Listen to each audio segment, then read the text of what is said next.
مستقیم سیدھا راستہ. تو ہم اللہ تعالیٰ سے دعا کر رہے ہیں کہ اے اللہ اہدے دکھا نہ ہمیں اہدے. اسی طرح لفظ ہے جیسے ہم پڑھتے ہیں ہدایت، ہدایت کے اندر یہی مادہ ہے ہا اور دال کا.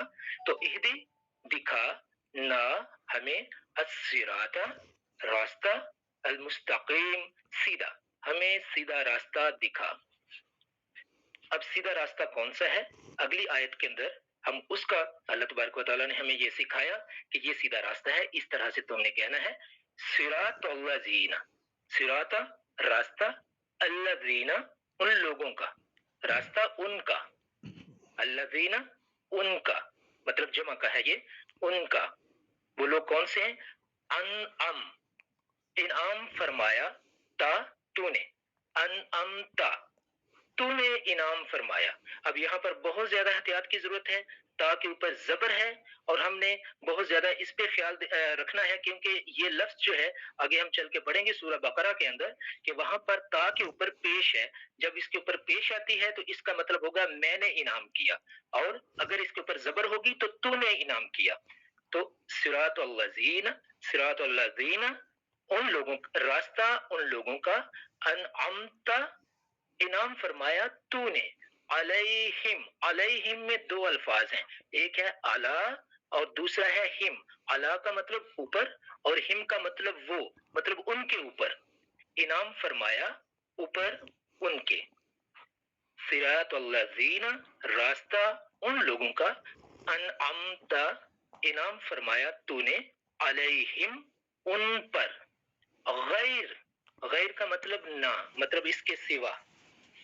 تو غیر ان میں کیا چیز غیر؟ المغضوبی غضب کیا گیا، نہ غضب کیا گیا، نہ غصہ کیا گیا، نہ غضب فرمایا، علیہم ان پر، نہ کہ غضب فرمایا ان پر، ولا اور نہ الضالین اور نہ گمراہ. ضالین ضال کی جمع ہے تو ضال کہتے ہیں اس کو کہ جو راستہ بھول چکا ہو، جو راستہ بھٹک چکا ہو. تو یہ اس کی جمع ہے تو راستہ بھٹکے ہوئے لوگ. تو جن پر تو نے انعام فرمایا وہ کون سے لوگ تھے کہ جن پر نہ تو غصے ہوا، نہ ان پر تیرا غضب ہوا اور نہ وہ راستے سے گمراہ ہوئے. تو اس کا ترجمہ ہم دیکھیں گے جو ہمارے پاس پاکستان میں یا ہندوستان میں قرآن پاک ہے، دو طریقے سے علماء نے اس کا ترجمہ کیا ہے. دونوں طرح سے مطلب ایک ہی نکلتا ہے. تو لیکن کچھ علماء فرماتے ہیں کہ اس کا ترجمہ جو میں ابھی بتاتا ہوں کہ کون سے والا اس کے بارے میں وہ کہتے ہیں وہ زیادہ بہتر ہے کیونکہ جو پورا فلو آ رہا ہے آیت کا اس کے مطابق وہ ترجمہ زیادہ بہتر ہے. جیسے مولانا شبیر احمد عثمانی نے بھی اس طریقے سے کیا، مولانا امین احسن اصلاحی صاحب نے بھی اس طرح سے کیا. تو پہلے ہم جو ترجمہ ابھی ہم نے پڑھا اس کو میں دوبارہ سے دہراتا ہوں. صراط الذین راستہ ان لوگوں کا، انعمت انعام فرمایا تو نے، علیہم ان پر، غیر المغضوب علیہم نہ غضب ہوا ان پر، ولضالین اور نہ گمراہ ہوئے. کہ وہ ایسے لوگ ہیں جن سے تو ناراض نہیں ہوا اور وہ ایسے لوگ ہیں کہ وہ گمراہ نہیں ہوئے، وہ سیدھے راستے پر تھے. دوسرا ترجمہ جو اس کا کیا جاتا ہے وہ اس طرح سے کہ راستہ ان لوگوں کا جن پر تو نے انعام فرمایا. یہاں تک تو سب کا ترجمہ ایک جیسا ہے. آگے چل کے غیر المغضوب علیہم، اب اس میں کچھ لوگ اس طرح سے ترجمہ کر دیتے ہیں نہ کہ ان کا راستہ، نہ کہ ان کا جن پر تیرا غضب ہوا اور نہ گمراہوں کا. اس طریقے سے بھی ترجمہ کرتے ہیں لیکن پہلا ترجمہ جو ہم نے کیا ہے وہ زیادہ بہتر ہے کیونکہ آیت کو اگر ہم دیکھیں تو اس حوالے سے وہ ترجمہ زیادہ بہتر ہے. تو اب میں پوری صورت کا دوبارہ سے ترجمہ کر دیتا ہوں لفظ بلفظ اور با محاورہ بھی. بسم اللہ الرحمن الرحیم. بسمی ساتھ نام اللہ، اللہ کے، اللہ کے نام کے ساتھ، الرحمن جو الرحمن ہے، الرحیم جو الرحیم ہے. الحمد تعریفیں، اصل تعریفیں، لی واسطے، للہ واسطے اللہ کے، ربی رب ہے، العالمین ساری دنیاؤں کا، تمام جہانوں کا.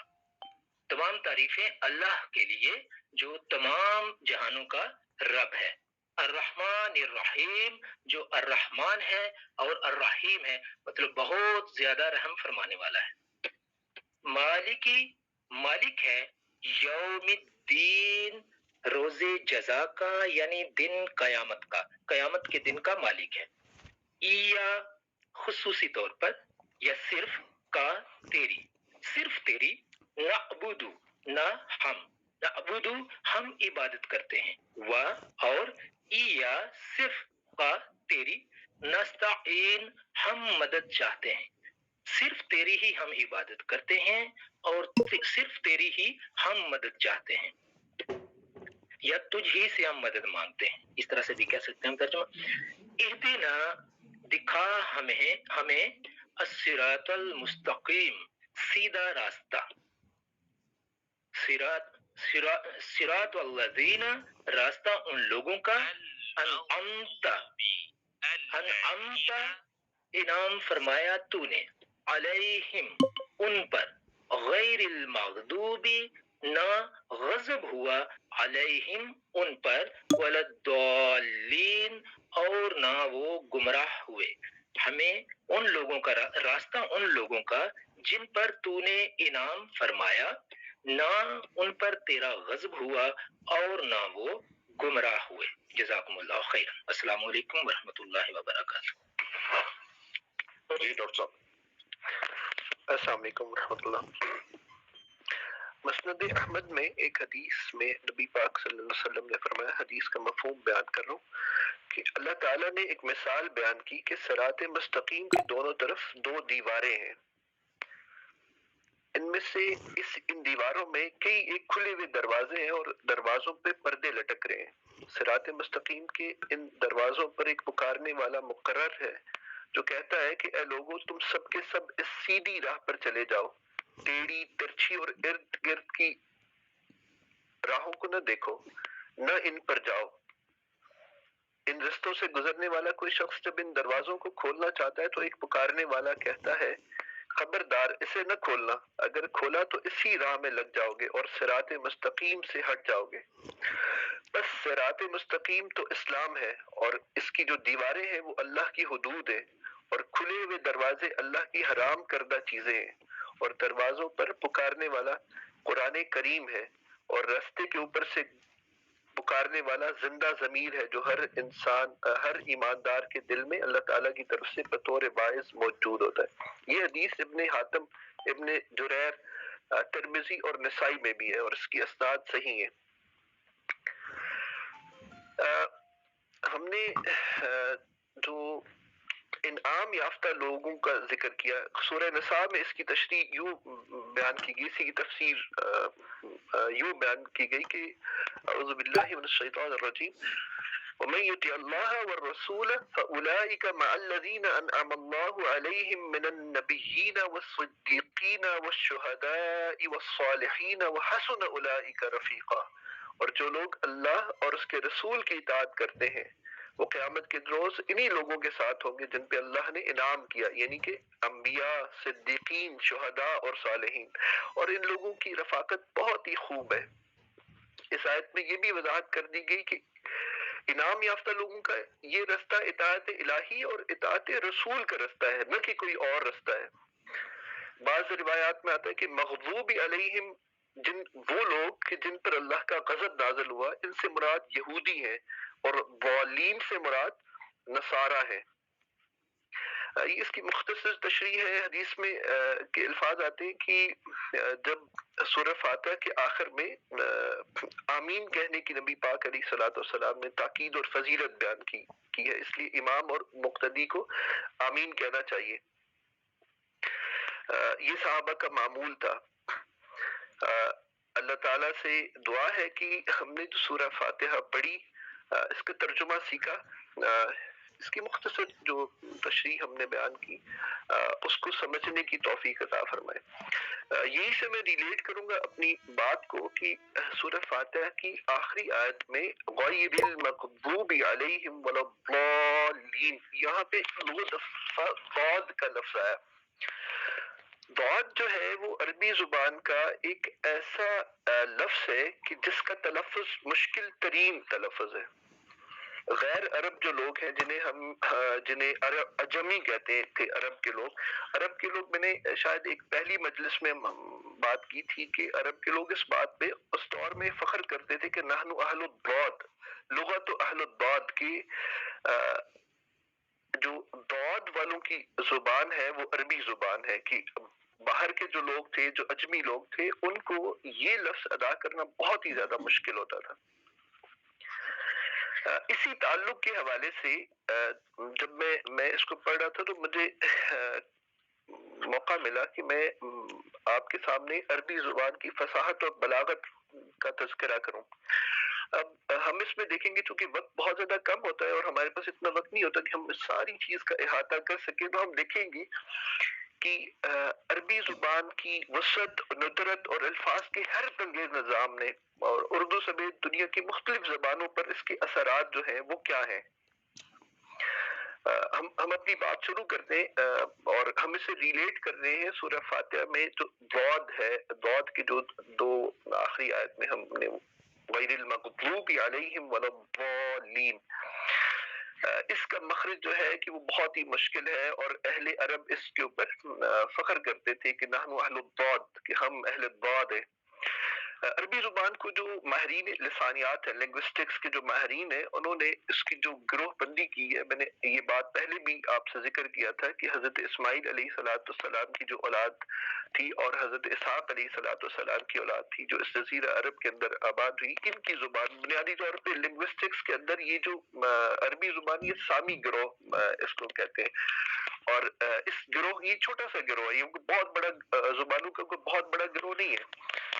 اس گروہ کے اندر عربی زبان کے علاوہ میں نے آپ کو بتایا تھا کہ ہیبرو جو ہے، ارامک جو ہے، سیرین جو ہے، سریانی زبان جو ہے، حبشی زبان جو ہے، قبطی زبان جو ہے، یہ سارے کے سارے اسی سامی گروہ کے اندر شامل ہیں۔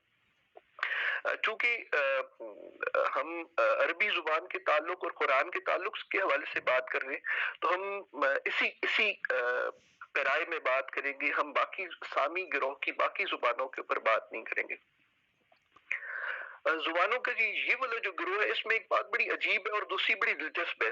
عجیب بات یہ ہے کہ اس گروہ کو سامی کا نام تو دیا گیا ہے، لیکن اس میں ساری زبانیں بولنے والے لوگ سامی النسل نہیں ہیں، یعنی کہ اس کے اندر حبشی بھی شامل ہے، قبطی بھی شامل ہے، عربک، ہیبرو اور ارامک جو لینگویج ہے، ان کی اثرات بڑے غیر معمولی اثرات ہیں، اور اس کے اختلاط کے باعث، اس کی کمبینیشن کے باعث ان دوسری زبانوں کے ساتھ جو سامی لوگ نسل کے لوگ ہیں، جیسے یہ افریقن لینگویجز ہیں، ان کی زبانوں کا رنگ بھی ایسا ہی ہو گیا، اور اس وجہ سے ہم انہیں سامی جو گروہ ہے اس کے اندر شامل کرتے ہیں۔ اچھا، دلچسپ بات، یہ تو ایک عجیب بات میں نے آپ کو بتائی کہ دو مختلف خطوں کے لوگوں کو ایک ہی گروہ میں شامل کیا گیا۔ اب اس کے اندر جو انٹرسٹنگ تھنگ ہے وہ یہ ہے کہ زبانوں کے یہ جو چھوٹا سا مختصر سا سامی گروہ جو ہے، اس میں شامل جو عربک لینگویج ہے، اس زبان کا جو الفاظ کا ذخیرہ ہے، اس کی جو ویکیبلری ہے، وہ دنیا کی کسی بھی زبان سے زیادہ ہے۔ ایک ایسٹیمیشن ہے، ایگزیکٹلی نہیں یہ بات، یہ ایک ایسٹیمیشن ہے، ایک گیس ہے، ایک کہ عربک زبان میں 1,20,00,000 سے زائد جو اس کی ویکیبلری ہے وہ اس پہ مشتمل ہے، عربک لینگویج جو ہے۔ اچھا، عرب کے لوگ اپنے مقابلے میں غیر عرب کو جو آجمی کہتے تھے کہ یہ اجمی لوگ ہیں، یعنی کہ اجمی کا مراد یہ تھی کہ یہ بول نہیں سکتے، they cannot speak۔ اس کا مطلب یہ نہیں تھا کہ وہ بول نہیں سکتے، بلکہ اس سے بیسیکلی مہارتاً یہ مراد تھا کہ وہ عرب کے لوگ عربی زبان کو، چونکہ وہ اپنی زبان پہ بہت زیادہ فخر کرتے تھے، وہ کہتے تھے کہ باقی زبانوں کی جو کی وسعت ہے وہ عربی زبان کے مقابلے میں بہت ہی زیادہ کم ہے۔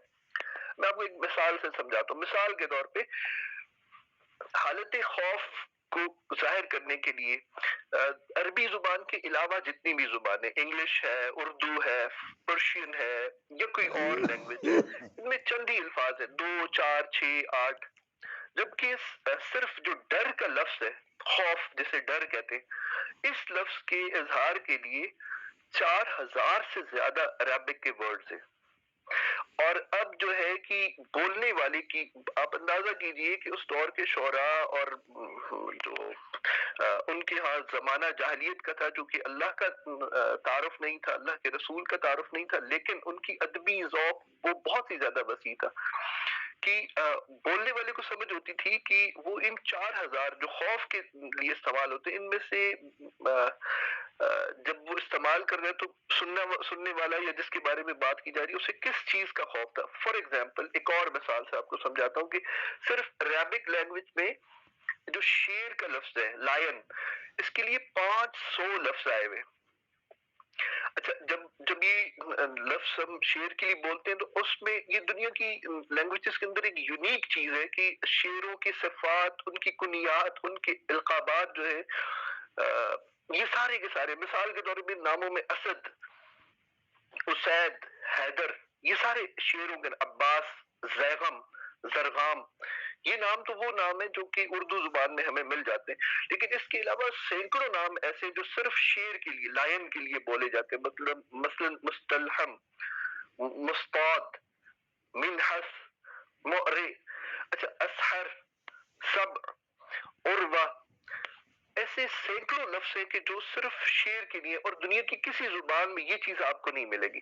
اچھا ایک اور عربی زبان کا اعجاز یہ ہے کہ اس کا ایک لفظ کئی معنوں میں استعمال ہوتا ہے. مثال کے طور پہ اچھا یہ بھی دیکھیں اس زبان کی وسعت کا اندازہ بتاتی ہے، وسعت کے بارے میں بتاتی ہے کہ جو لوگ عربی کا ذوق رکھتے ہیں اور اس کے کانٹیکس کو سمجھتے ہیں انہیں پتہ چلتا ہے کہ یہ ہر لفظ جو ہے کس معنی میں اور کس پیرائے میں بولا جا رہا ہے. مثال کے طور پہ عین یا نون، اس لفظ کے عین کا مطلب ہم عمومی طور پہ سمجھتے ہیں آنکھ نا، لیکن یہ لفظ اپنے معنی کے اعتبار سے 2 درجن سے زیادہ معنی میں استعمال ہوتا ہے. مثلا اس کا مطلب سونا بھی ہے، اس کا ایک مطلب بارش بھی ہے، اس کا ایک مطلب آنکھ بھی ہے، اس کا ایک مطلب جو ہے نفس بھی ہے، اس کا ایک مطلب جاسوس بھی ہے، اس کا ایک جو مطلب ہے وہ نظر کے لگ جانے کو جو ہے کہ آئین بھی کہتے ہیں. اونٹ کی کوہان جو ہوتی ہے اس کو بھی آئین کہتے ہیں.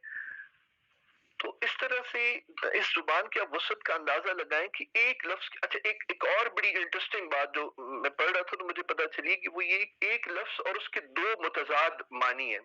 مثال کے طور پہ ایک ہی لفظ ہے لیکن اس کے 2 ڈفرنٹ میننگ ہے.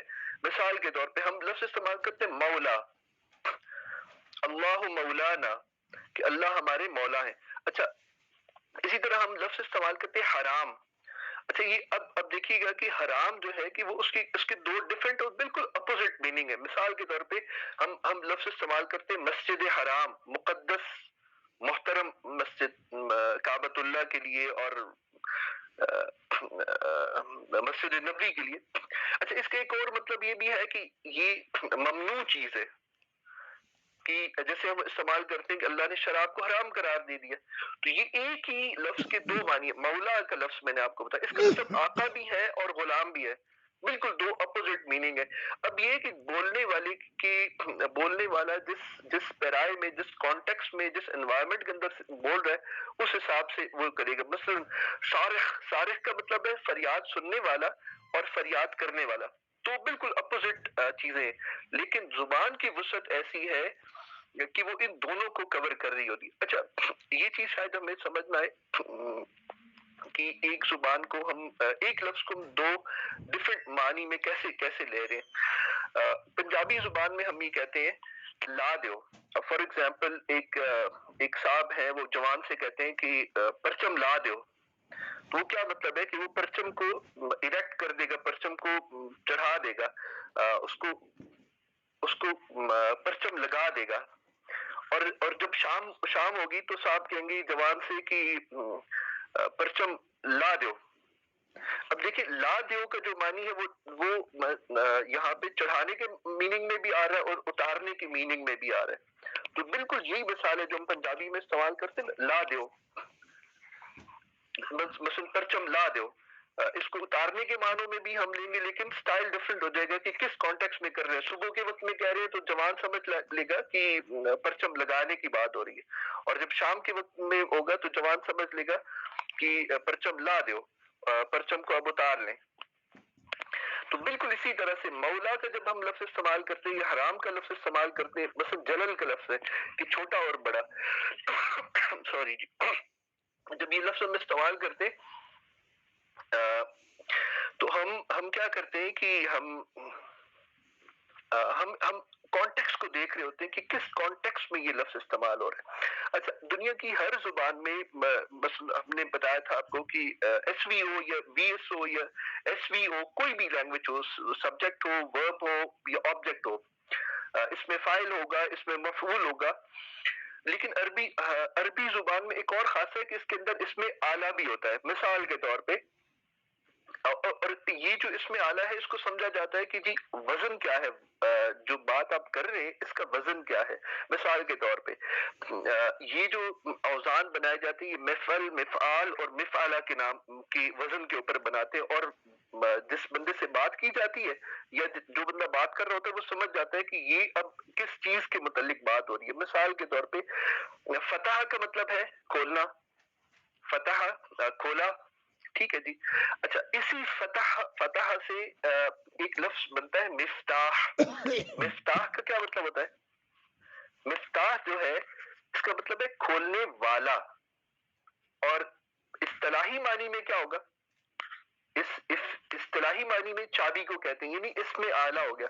اسی طرح ہم لفظ کرتے ہیں، ہم یوز کرتے ہیں صبح، اسی سے مصباح ہے، مشکات المصابیح، حدیث کی ایک بہت مشہور کتاب ہے، تاقچے میں رکھا ہوا چراغ، مشکات المصابیح۔ اچھا، یہ جو مصباح ہے، مصباح صبح سے ہے، صبح سے مصباح، اور اس کا معنی ہے چراغ۔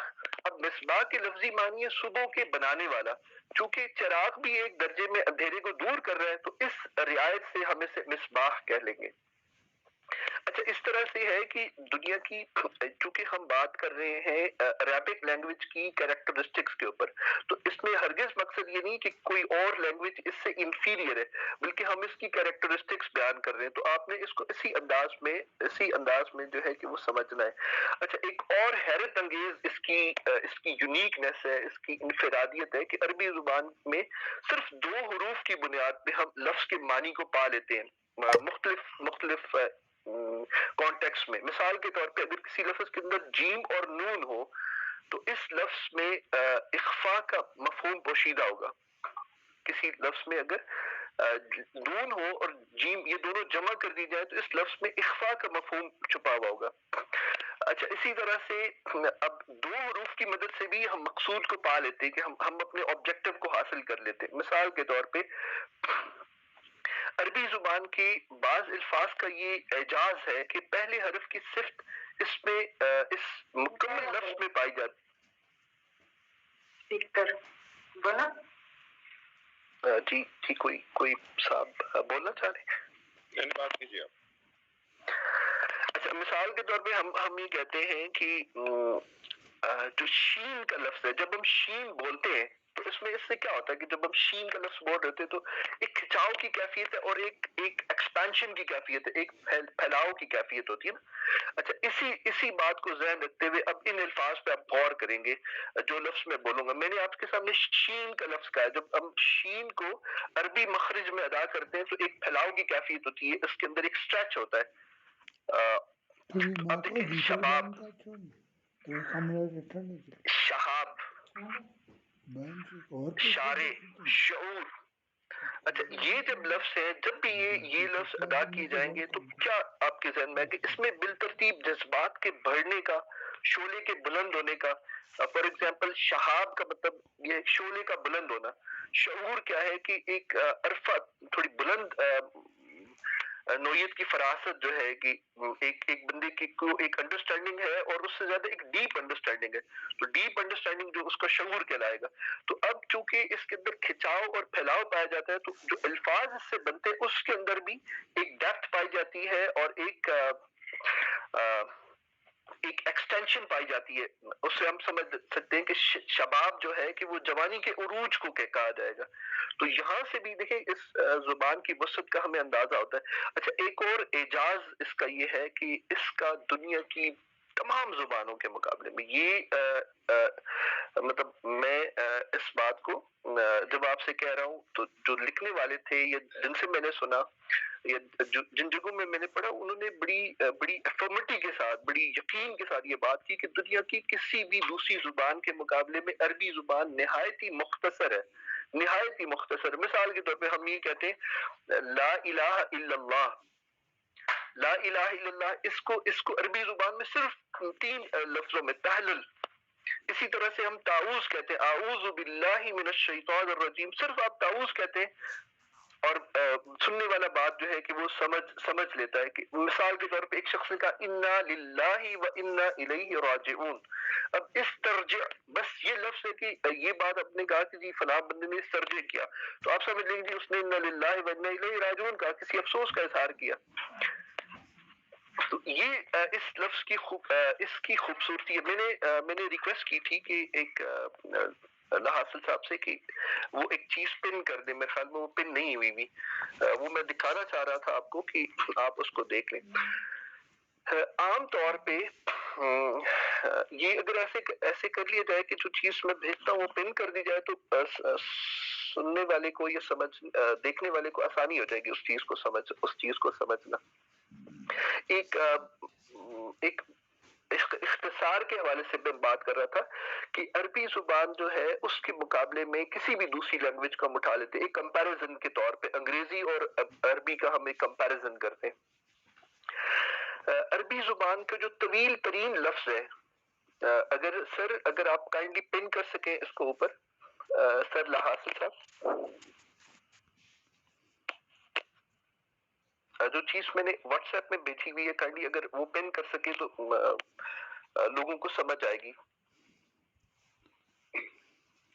یہ واٹس ایپ گروپ میں بھیج دیں, جو گروپ ہے اس میں بھیج دیں, میں لگا دیتا ہوں, کیونکہ اس کو پہلے ٹویٹ کرنا پڑتا ہے پھر یہاں پہ لگا سکتے. صحیح. سر چلن لگ جاتی ہے, آپ بات جاری رکھیں. اچھا صحیح ہو گیا سر.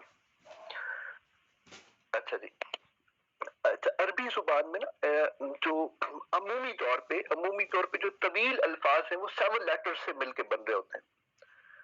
مثال میں نے آپ سے بات کی کہ تقریباً 1,20,00,000 سے زائد جو ووکیبلری پہ مشتمل عربی زبان ہے, اس میں سے فقط ایک لفظ ایسا ہے, اس میں سے only there is a single word کہ جس کے اندر 15 لفظ ہیں, جس کے اندر فقط 15 لفظ ہیں. یہ 1,20,00,000 الفاظ میں سے فقط ایک لفظ ہے کہ جو کہ جس میں 15 لیٹرز ہیں, 15 حروف ہیں. اور یہ لفظ کون سا لفظ ہے؟ یہ لفظ سورہ الحجر کی آیت نمبر 22 میں آیا, فَاسْتَسْقَيْنَاكُمُوهَا. اگر سر نے لگا دی تو وہ آپ ادھر دیکھ لیجئے گا کہ اس کے اندر جو ہے وہ 15 لیٹر, یہ عربی زبان کا سب سے لمبا لفظ ہے, اور اس کا مراد یہ کہ اور اس پانی سے ہم تمہیں سیراب کرتے ہیں. یہ عربی زبان کا سب سے لینتھیسٹ ورڈ ہے, جبکہ اس کے مقابلے میں ایک اور ورڈ ہے, وہ جب سر لگا دیں گے تو آپ دیکھ لیجئے گا کہ وہ انگلش لینگویج کا ایک ورڈ ہے, یہ سب سے لمبا ورڈ نہیں ہے. اس لفظ کے اندر 45 حروف ہیں. تو عربی زبان میں عمومی طور پہ جتنے بھی الفاظ ہیں, ایک عمومی طور پہ وہ 7 حروف سے زیادہ پر مشتمل نہیں ہوتے. یہ ایک واحد لفظ ہے جو کہ 15 الفاظ پہ مشتمل ہے. تو یہاں سے بھی ہمیں پتہ چلتا ہے کہ عربی زبان کی فصاحت اور بلاغت کے حوالے سے اور اس کے مختصر ترین انرجی کو یا میٹر کو استعمال کرتے ہوئے بہت بڑا معنی بیان کرنے کی صلاحیت ہے. اچھا, اس کے علاوہ ایک اور یہ بہت ساری ہم نے باتیں کر لی, بہت ساری عربی زبان کی بہت ساری دوسری لینگویجز پہ بہت زیادہ اثرات ہیں, مثلا اسپینش لینگویج پہ, اٹالین پہ, فرینچ لینگویج کے اوپر, ہماری اردو زبان کے اوپر, ہندی زبان کے اوپر, پرشین زبان کے اوپر اس کے بہت زیادہ اثرات ہیں. اب ایسا نہیں ہوتا کہ یہ اثرات صرف عربک کے ہیں اور باقی لینگویجز کے عربک پہ نہیں ہے. یقیناً جو ہے کہ ان لینگویجز کے فار ایگزامپل انگلش کے بہت سارے ورڈز جو آج کے دور میں مثلا گلاس کا لفظ ہے, اس کا کوئی اور جو ورڈ ہے، اسی طرح سے اور بہت ساری کمپیوٹر ہے. تو یہ سارے لفظ جو ہے کہ انگریزی سے وہاں پہ بھی لیے جاتے ہیں، ادھار کے طور پہ لیے جاتے ہیں. لیکن ایسا ہرگز نہیں ہے کہ عربک کے انگلش پہ یا دوسری زبانوں پہ اثرات نہیں ہے. فار ایگزامپل ایک ورڈ ہم انگلش میں یوز کرتے ہیں ایڈمرل کو. تو ایڈمرل جو نیوی کے فلیٹ میں ایک ہائر لیول ہے. تو یہ بنیادی طور پہ لفظ بنیادی طور پہ عربی زبان سے لیا گیا ہے. جب ہسپانیہ سے یا اسپین سے وہاں سے یہ لینگویج، یہ لفظ جو ایکچوئل میں ہے یہ امیر الرحل ہے، اور وہاں سے امیر الرحل سے یہ لفظ جو ہے ایڈمرل بن گیا. اسی طرح سے ایک ورڈ ہے آرسنل. آرسنل کا جو ورڈ ہے یہ بھی عربک زبان سے لیا گیا، اور انگلش میں اس کا کیا معنی ہوتا ہے؟ اس کا معنی ہوتا ہے کہ بحری جہاز کا کارخانہ. تو عربی زبان میں اس کو دارالصنعاء کہا کرتے تھے. تو پھر عربک سے اسپینش اور اٹالین میں دارالسینا ہوا، اور پھر وہاں سے ہوتے ہوئے آرسنل ہو گیا. جب تک یہ انگریزی میں پہنچا تو یہ وہ ہو گیا. فار ایگزامپل ایک اور لفظ ہے ٹیرف کا. یہ جو ٹیرف کا لفظ ہے اس میں ایک ایسی فہرست کو کہتے ہیں، ایک ایسی لسٹ کو کہتے ہیں کہ جس کے اندر بہت ساری چیزوں کی محصولات کی شرح جو ہے کہ وہ ریشو لکھی ہوئی ہوتی ہے. اچھا، یہ جو ٹیرف ہے یہ بنیادی طور پہ انگریزی زبان میں ٹیرف اس کو کہتے ہیں، اور اس کا مطلب یہ ہے کہ بہت ساری محصولات کی شرح اس کے اندر لکھی ہوئی ہے. لیکن یہ بنیادی طور پہ لفظ کہاں سے نکلا؟ یہ عربی زبان کے لفظ تعریف سے نکلا، اور عربی زبان کے لفظ تعریف سے جو ہے یہ یہاں پہ چلا گیا. Excuse me. اچھا، یہاں تک جو ہے کہ ہم نے دیکھا کہ اس کی وسعت اور اس کا دوسری زبانوں پہ اثرات. اب چونکہ جب بھی میں نے سورہ حجرات کے حوالے سے بات کی، اور پھر شاہد بھائی نے اور میں نے جب سورہ فاتحہ کے حوالے سے بات کی، تو میری کوشش یہ تھی کہ جب ہم بات کر رہے ہوں تو میں آپ کو ریلیٹ کروں جو لفظ ہم عام زبان میں بولتے ہیں، عام اردو زبان میں بولتے ہیں، اس کو ریلیٹ کریں. کیونکہ عربی زبان کے تقریباً 40% اردو زبان پہ اگر کسی زبان، دو زبانوں کا بہت بڑا اثر ہے. ایک زبان ہے پرشین اور ایک زبان ہے عربک. اچھا، عربک کسی بھی صورت میں جو جتنی میرا مطالعہ ہے ہم پلہ تو ہے، لیکن کسی دوسری لینگویج سے کم نہیں ہے کہ اس کے اثرات اردو کے اوپر ہوں. اور دنیا کے کسی بھی خطے میں رہنے والا مسلمان جو ہے وہ 3-4 مطلب بہت ساری بنیادی اصطلاحات سے آگاہ ہوتا ہے. مثال کے طور پہ آذان، کلام، وضو، سورہ، تکبیر، فرض، سنہ، نوافل، الحمدللہ، استغفر اللہ، یہ سارے جو ہے کہ ہماری لینگویج کا بنیادی حصہ ہیں. لیکن یہ سارے کے سارے دعا ہے، ایمان ہے، نکاح ہے، طلاق ہے، عدت ہے، میراث ہے، وراثت ہے، یہ سارے کے سارے ورڈز ہم نے کہاں سے لیے ہوئے؟ یہ عربک سے آئے ہوئے، عربک کے اثرات ہیں. اسی طرح سے مثال کے طور پہ ہم یہ کہتے ہیں جب کسی آفس میں جاتے ہیں تو وہاں پہ یہ لکھا ہوتا ہے کہ داخلہ جو ہے وہ منع ہے. اس میں مثال کے طور پہ یہاں پہ بغیر اجازت داخلہ منع ہے، اس آفس میں بغیر اجازت داخلہ منع ہے. اب دیکھیں کہ یہاں پہ بغیر بھی عربک کا ورڈ ہے، اجازت بھی عربک کا ورڈ ہے، داخلہ بھی عربک کا ورڈ ہے، منع بھی عربک کا ورڈ ہے، اور صرف جو ہے وہ بنیادی طور پہ کہاں سے آیا؟ وہ کسی اور لینگویج سے عربی اردو زبان میں آیا. تو ہماری اپنی جو لینگویج ہے اس کے اندر ہم جب بات کر رہے ہوتے ہیں، مثال کے طور پہ ہم سلام کرتے ہیں، محفل ہے، آداب ہے، سیارہ ہے، کرسی ہے، فلک ہے، یہ سارے کے سارے الفاظ کہاں سے آئے ہوئے؟ یہ عربک سے آئے ہوئے. تو جب ہم قرآن پاک پڑھ رہے ہوتے ہیں تو اگر ہم ان کو ریلیٹ کرنا سیکھ لیں. اچھا، 4 قسم کی الفاظ ہیں جو عربی الفاظ اردو میں مروج ہیں. سب سے پہلے تو یہ ہے کہ عربی الفاظ جو اپنے اصل تلفظ اور معنی کے ساتھ ہم استعمال کر رہے ہوتے ہیں. مثال کے طور پر میں نے پہلے جو مثالیں دی آپ کو، سلام، آذان، محفل، آداب، سیارہ، کرسی، فلک. اچھا، دوسری قسم کے وہ الفاظ ہیں جو اپنے اصل تلفظ سے تھوڑے سے مختلف ہیں لیکن درست معنی میں استعمال ہو رہے ہیں. مثال کے طور پہ